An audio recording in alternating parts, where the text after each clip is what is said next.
now, let's learn the pericardial meridians of hand Jue Yin. We will learn it from two aspects. First is the rough courses of pericardial meridians. According to the name of these meridians, we will know the rough courses of it. The direction of these meridians is from chest to hand. It's distributed mainly of the medial side of the upper extremities.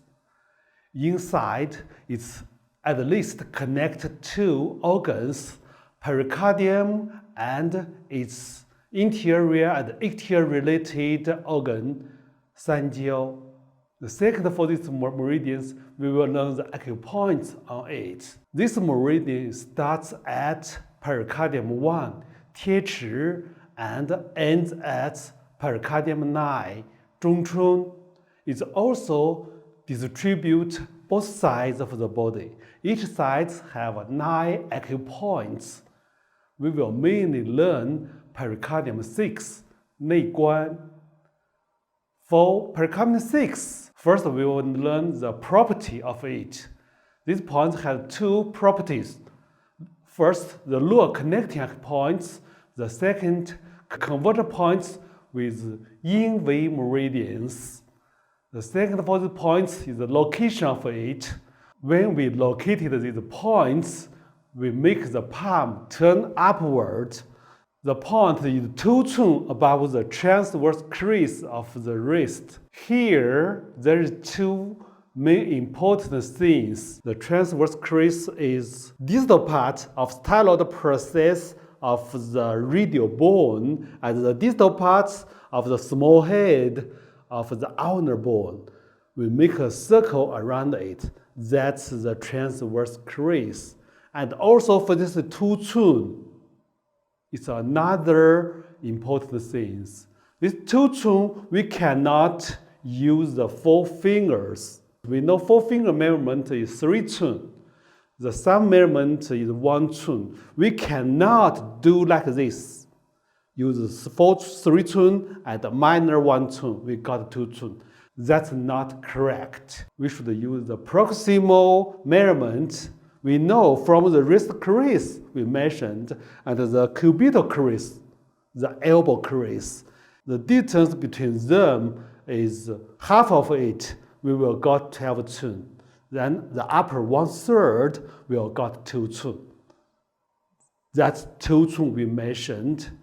This point is 2 cun up the transverse crease of the wrist between the two tendons. One of the tendons is muscle palmary longus. Another tendon is flexury carpi radialis. This point is between the two tendons, 2 cun above the wrist crease. For the indications, we know the pericardium suffers the evil instead of the heart. We know the heart has two main functions. The first function is the heart governs the vessel and the blood. It can control and regulate the heart rhythm and also regulate the heart blood circulations.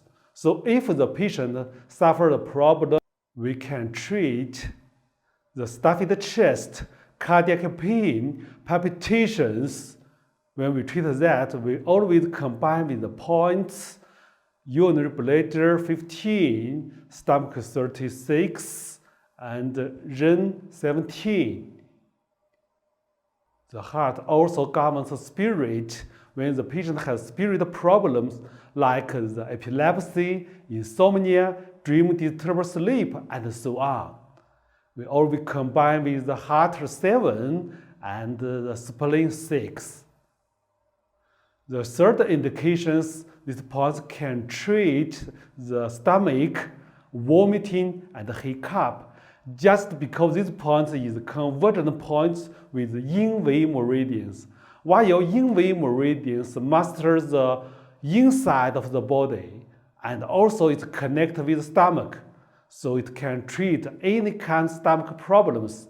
When we treat that, we always combine with ren 12 and stomach 36 together to treat it.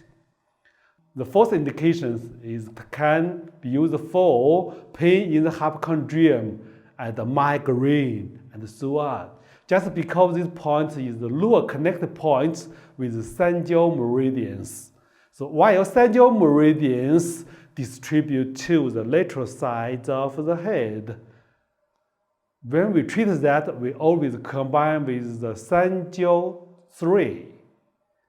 The fifth use for the point to treat the motion sickness in the car, in the boat, in the plane.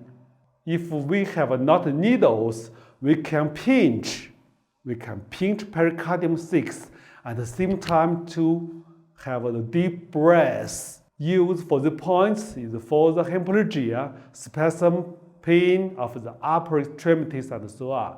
We can use these points to insert needle in these points to stimulate the medial nerve, to make the forearm shake 3 times.